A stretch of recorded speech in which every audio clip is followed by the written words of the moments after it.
Hey everyone, good morning. This is Surya from Fluent Spoken Classes or IN Ugab. First of all, I would like to say you we are teaching class 12 poem. We have taught chapter 1, 2, 3, 4. Today we are going to teach last Aunt Jennifer Tiger. It is a last poem of class 12.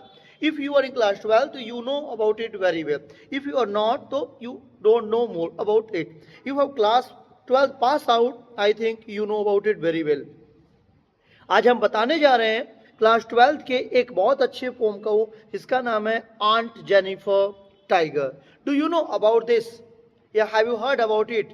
इसका मतलब क्या है? इसमें जो कवि है, जो कविता कहना क्या चाहती, उनका मकसद क्या है और उन्होंने ऐसा चीज क्यों बनाया और क्यों ऐसा लिखा, वो बताना चाहेंगे।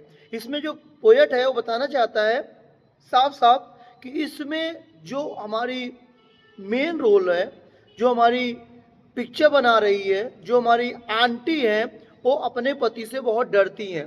क्योंकि पहले जमाने में गांव में जाएंगे या शहरों में जाएंगे तो जहां पतियों का राज होता था और पत्नियां तभी रहती थी, जहां औरतों को सिर्फ और सिर्फ एक खिलौना समझा जाता था, रिस्पेक्ट नाम की चीज कुछ नहीं थी। उस समय की ये बात है कि एक पत्नी को उसके पति द्वारा जो टॉर्चर किया गया उसको उसने यहाँ पे लिखा है। जरा टाइम नहीं वेस्ट करते हुए डायरेक्ट टॉपिक पे आते हैं और समझाने की कोशिश करते हैं। Aunt Jennifer tigers prance across a screen, bright topaz denizens of world of green. पहले समझते चले मीनिंग को भी। Aunt Jennifer tiger prance, prance मतलब उछल कूद करना, दौड़ना, इधर उधर नाचना, मतलब फुर्तीला होना। अक्रॉस द स्क्रीन, पूरे स्क्रीन में जो टाइगर उछल कूद नाच रहा है। ब्राइट टोपज, टोपज मतलब येलो कलर का चमकीला चमकीला कलर का जो टाइगर इधर उधर नाच रहा है। डेनिजेंस, डेनिजेंस मतलब जानते हैं क्या होता है? निवासी of world of green. World of green मतलब हरियाली दुनिया, जिसको जंगल बोलते हैं। जंगल में जो यहाँ वहाँ नाच रहा है ये टाइगर, उसको बताया जा रहा है चमक रहा है। इसका मतलब बता रहे हैं जो आंटी है वो चमक नहीं रही है, वो हरियाली में नहीं है। वो यहाँ कहना चाहता है कवि कि आंटी इतनी फुर्तीला नहीं है, इतनी सुस्त है कि टाइगर से अपनी तुलना कर रही है। उन्होंने बोला डेनिजेंस मतलब जो निवास है जंगल में वो किसका है? टाइगर का है। लेकिन आंटी का कोई निवास जगह पे नहीं है, न उनका ससुराल है न उनका मायका है। They do not fear the man beneath the tree, tree मतलब पेड़, बीनीथ मतलब नीचे। जो लोग पेड़ के नीचे खड़े हुए हैं उनसे भी ये टाइगर डरता उड़ता नहीं है। एकदम बोल्ड होके साहस के साथ वहां पे टाइगर फुर्तीलापन से नाच रहा है, दौड़ रहा है बिना किसी के डर से। कहने का मतलब है यहाँ जो चाची है, जो आंटी है, अपने पति से हमेशा डरती रहती है, वो कहीं भी फुर्तीलेपन से नहीं जा सकती हैं। They pace in sleek chivalric chivalric certainly. They pace, pace मतलब क्या होता है? जानिए, चहल करना। शिवलिंग मतलब क्या होता है? आत्मविश्वास के साथ। वो जो शेर है वो वहां पे चहल कर रहा है, चल रहा है आत्मविश्वास के साथ, बिना किसी से डरे हुए। लेकिन यहाँ पे कभी क्या चाहता है, जो चाची है वो कहीं भी चल नहीं पाती है, कहीं डोल नहीं पाती है, क्योंकि उन्हें डर लगा रहता है अगर मैं कहीं जाऊंगी तो मेरा पति देख जाएगा तो मुझे डांटेगा, मारेगा, टॉर्चर करेगा।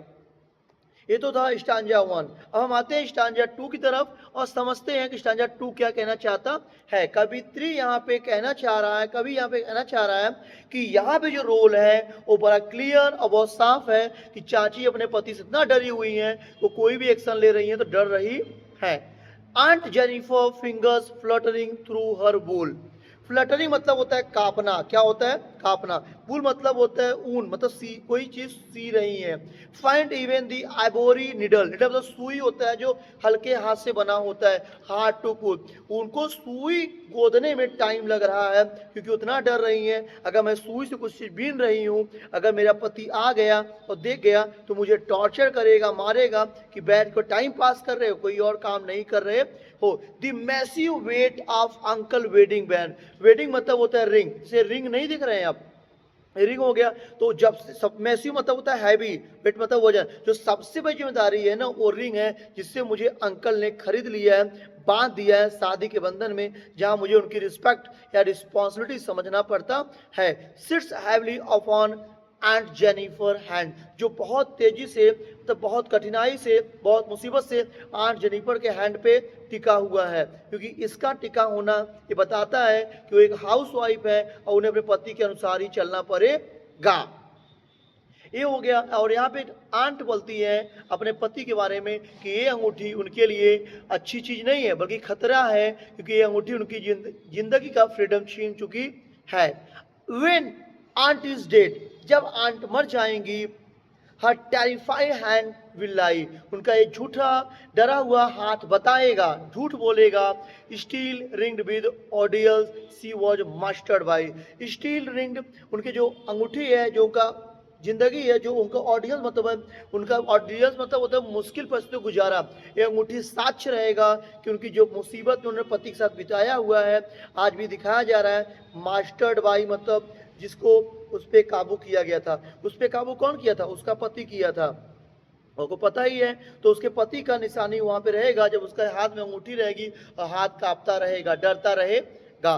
The tiger in the panel that C made, जो टाइगर पैनल में बना हुआ है, जैसे आप देख सकते हैं पैनल में ये टाइगर बना हुआ है, ये कभी भी टाइगर डरेगा नहीं, रुकेगा नहीं। जो उस आंटी ने बनाया है विल गो ऑन प्रेसिंग, जो हमेशा उछलता कूदता नाचता रहेगा, प्राउड गर्व के साथ, एंड अनअफ्रेड बिना किसी के डर के साथ। जो आंटी डरती रहती है। आई होप आपको अच्छा लगा होगा। मैं एक चीज और बता दूं आपको इस चैप्टर में, जिसमें मैंने कुछ लिखा है इस बारे में। देखिए एक चीज बहुत क्लियर है, आपको समझना पड़ेगा। कोई भी चैप्टर को पढ़ना है ना तो उसमें अंदर जाके पढ़ना होगा। जैसे मैंने बोला, आपको समझ में आया तो ठीक है, नहीं आया तो आप दोबारा तिबारा सुनिए, कोशिश करिए। सुनने से इंसान और तेज होता है और समझ में आएगा। अगर आ गया तो थैंक यू सो मच, नहीं आया तो दोबारा देखिए, तिबारा देखिए, और फिर अगर अच्छा लगे तो लाइक और सब्सक्राइब जरूर करिएगा। Thank you so much, bye bye.